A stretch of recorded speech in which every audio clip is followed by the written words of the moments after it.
Assalamualaikum warahmatullahi wabarakatuh dan selamat sejahtera.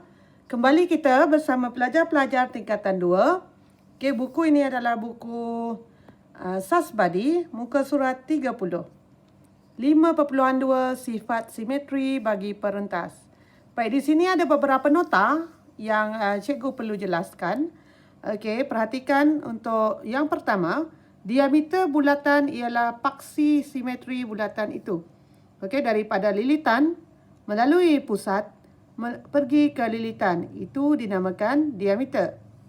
Seterusnya, yang kedua, jejari yang berserenjang dengan perentas ialah pembahagi dua sama perentas itu. Perhatikan yang warna merah itu, ini dinamakan perentas, garis yang merentas. Okey, bulatan itu tanpa melalui pusat. Okey, yang warna biru itu pula daripada pusat ke lilitan, itu adalah jejari. Baik, jadi jika jejari itu perentas itu pada sudut 90 darjah, maka kiri dan kanan ini jaraknya adalah sama. Okey, seterusnya, perentas yang sama panjang menghasilkan lengkuk yang sama panjang dan sebaliknya. Perhatikan, yang warna biru ini adalah perentas. Okey, ada dua perentas, ada tanda sesungut ni. Ini menyatakan kedua-duanya sama panjang. Jadi, lengkuk yang ditanda dengan warna merah itu adalah sama panjang. Okey, seterusnya nombor 4. Dua perentas yang sama panjang adalah sama jarak dari pusat bulatan dan sebaliknya. Perhatikan perentas yang berwarna merah. Okey, ini adalah pusat bulatan. Pergi ke sini secara menegak. Okey, jadi dia membahagi kedua ini kepada dua bahagian yang sama panjang. Dan jika dekat sini, jika kedua-dua perentas ini sama panjang, maka jarak di antara pusat ke sini adalah sama panjang. Dan ciri-ciri yang seterusnya adalah pembahagi dua sama serenjang dua perentas yang tidak selari bersilang di pusat bulatan. Okey, jika ada bulatan tanpa pusat, kita boleh buat pusatnya. Syaratnya, anak-anak perlu buat dua perentas. Okey, lepas itu bina pembahagi dua sama serenjang, iaitu dia buat 90 darjah. Dia akan melalui ini 90 darjah. Okey, dan sambungkan ke situ. Okey, yang satu lagi sama juga, bina satu pembahagi dua sama serenjang dan persilangan di antara dua-dua ini, itulah lokasi pusat. Tak apa, nanti kita akan tengoklah semasa kita buat latihan. Okey, jadi sekarang kita akan tengok latihan-latihan yang ada. Selesaikan setiap yang berikut. Diberi RS sama dengan 4. RS sama dengan 4. Tulis 4 situ. Cari panjang TS. TS. Jadi, kena tahu, kena ingat. Jika dia 90 darjah, maka kiri dan kanan adalah sama. Maka TS sama dengan 4 cm. Perhatikan nombor 2. Diberi AC sama dengan 10. AC 10 cm. Okey, perhatikan dekat sini dia membahagi 90 darjah kan? Jadi kiri dan kanan adalah sama. Jadi 10 bahagi 2, 5 cm. Okey, tengok nombor 3. Diberi SU sama dengan VX. SU sama dengan VX. Cari OW. Cari OW. Tengok tu.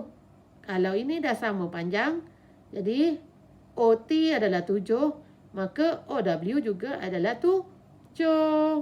Mudah saja. Tengok nombor 4. Diberi 3 MN. 3 MN sama dengan RT. RT. Ini MN. Kalau ini 3 kali ganda, baru dia akan sama panjang dengan yang ini. Maka yang ini 9 kan? Macam mana kita nak tahu OS? Bahagikan dengan 3, maka dia adalah 3 cm. Okey, nombor 5. Diberi cari DE. Okey, kita tengok gambar rajah dulu. DE di sini. Okey. AC di sini. Apa yang diberi dalam gambar rajah ini cuma tinggi 8 cm dan jejari pusat kelilitan 10 cm. Itu saja yang diberi tadi. Jadi kita akan guna teorem Pythagoras. Cikgu lukis semula segitiga ini. Tinggi 8, hipotenus 10. Okey, jadi kita akan cari X. Katakanlah X kat situ kan. Jadi perhatikan, ini adalah hipotenus. X kuasa 2 adalah hipotenus kuasa 2 tolak sisi yang satu lagi. 10 kuasa 2 tolak 8 kuasa 2. Jawapan dia adalah 36. Maka itu adalah X kuasa 2. Kuasa 2 dibawa pergi sebelah, dia akan jadi punca kuasa 2. Jadi X adalah 6. Jadi kalau kita tahu sini 6, maka sebelah lagi adalah 6. Jadi 12 lah. Jadi DE ni mestilah sama dengan sini. Sebab dia dah letak sesungut tu. Okey, jelas ya? Okey, seterusnya nombor 6. Cari JK. JK kita nak cari. Perhatikan. Dekat sini 2X. Okey, kita tengok dekat sini FHX. Jadi kita kena cari dulu dekat sini. Nanti jawapannya kita darab 2. Sebab dia 2 kali ganda. Okey. Apa yang diberi?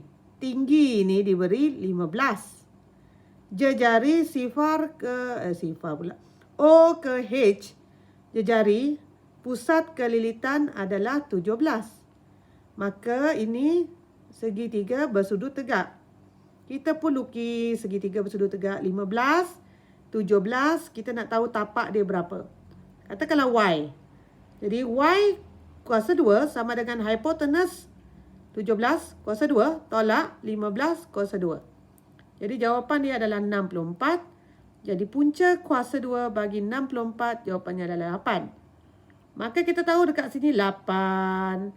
Jadi kalau kita nak tahu panjang FH, 8 tambah 8 ialah 16. Jadi kita tahu sini 16. Sekarang kita nak tahu apakah JK. JK itu mestilah 2 kali ganda, betul tak? Jadi 2 darab 16, jawapannya adalah 32. Okey, rasanya sampai di situ saja muka surat 30 ini. Berjumpa lagi pada masa akan datang. Bye.